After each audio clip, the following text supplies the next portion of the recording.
Bienvenue sur cette nouvelle vidéo dont le sujet est le domaine d'application du génie industriel. Ce qui nous amène au domaine le plus important où est appliqué le génie industriel. Alors, c'est évidemment la production et la fabrication.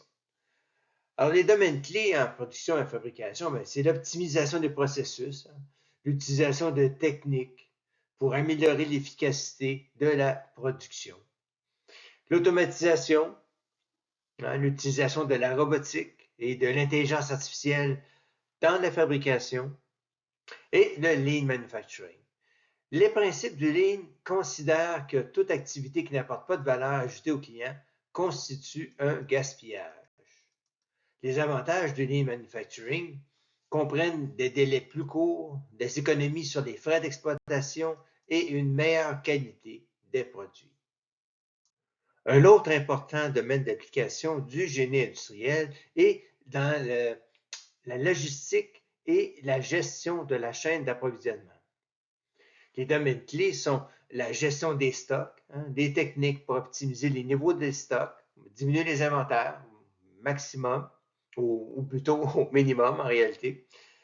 Transport, des stratégies pour améliorer l'efficacité du transport.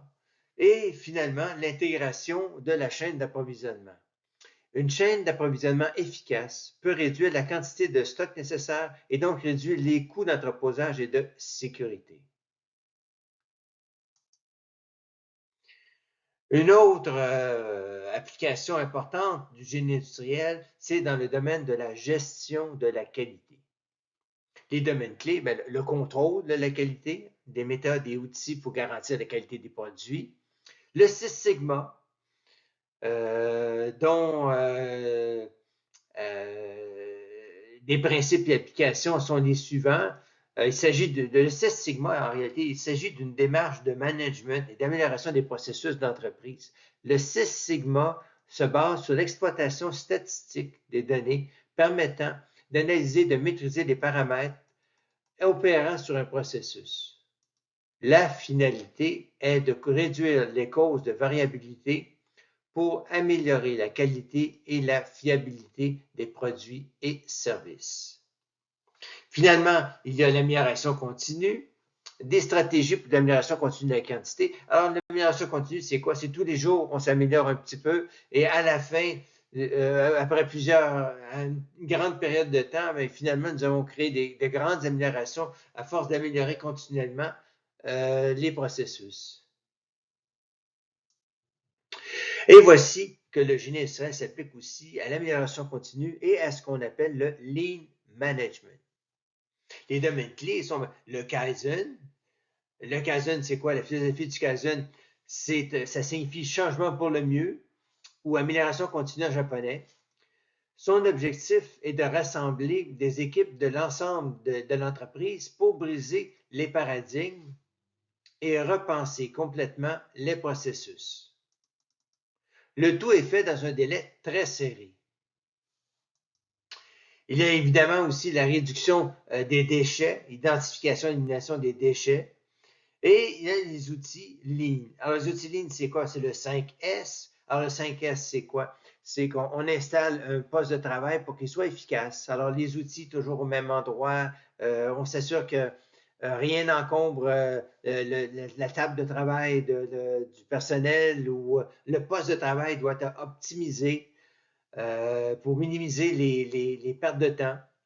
Le Kaizen, on vient d'en parler. Le SMED, c'est quoi? Le terme veut dire Single Minute Exchange of Die. Alors, on réduit les temps de setup sur les équipements de production. On s'assure que les temps de setup sont le plus courts possible afin de diminuer les lots de production qui doivent être fabriqués. Et finalement, il y a le tag time, là, c'est le temps qu'on donne à la production pour produire un item. Et finalement, nous en sommes à la conclusion de cette courte vidéo. Un ingénieur industriel consacre la plupart de son temps en interaction avec des environnements réels d'exploitation. des environnements réels d'affaires. On parle de compagnies pharmaceutiques, de banques, de centres de télécommunications ou de centres de distribution, d'usines même, évidemment, d'hôpitaux, inventant et mettant en place des approches scientifiques aux problèmes. La demande pour les ingénieurs industriels est très forte et les perspectives de carrière de nos finissants sont très intéressantes car ils sont au cœur de l'évolution et des transformations des organisations. Alors, il ne me reste qu'à vous demander de ne pas oublier de vous abonner à la chaîne si vous ne l'avez pas déjà fait. Si vous avez des commentaires ou des questions, je vous en prie, utilisez les champs qui sont disponibles sous cette vidéo pour me faire parvenir vos commentaires et questions. Alors, je vous remercie encore pour votre attention.